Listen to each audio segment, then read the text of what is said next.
Facebook is about to mint a whole bunch of new millionaires and billionaires when it goes public later this year. And one of the most unusual is the cutting-edge artist who made the best bet of his life. That's made him not only rich, but famous. And he wanted to go to Barbara Walters for the first television interview. She joins us now to tell us all about it. Yeah, I'm so proud. Well, his name is David Cho. He's a 35-year-old son of Korean immigrants and a fairly successful artist who actually didn't much like Facebook, but when the company was just beginning, he did some murals for their walls, and instead of being paid in cash, he opted for stock. Then it was worth little. Today, the stock is estimated at $200 million.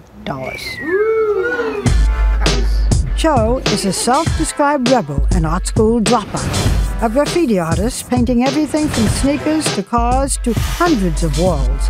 He even painted me. How much am I worth? Priceless. Priceless. Go as high as you can.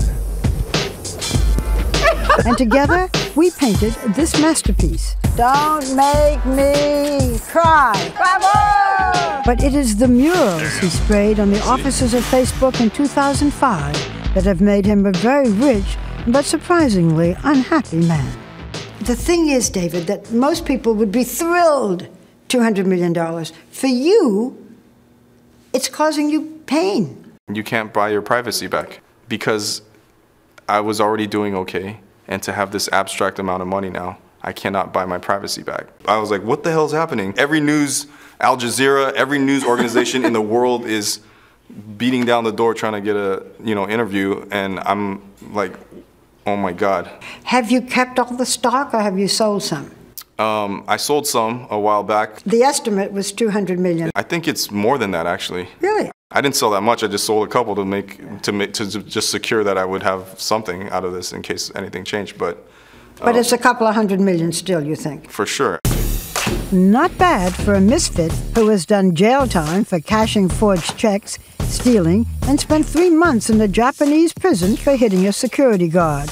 But just 2 years later, Facebook, a company Choe originally called Ridiculous, had a proposition.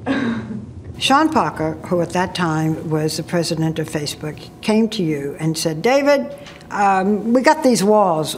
Will you paint some murals for us? Right. Can you describe the murals? I love women. There was lots of women, cityscapes, just abstract forms, and just, I paint very quickly, and it almost comes out of me like it's almost my therapy. You're offered money. You didn't have a lot then. You're offered money. How much?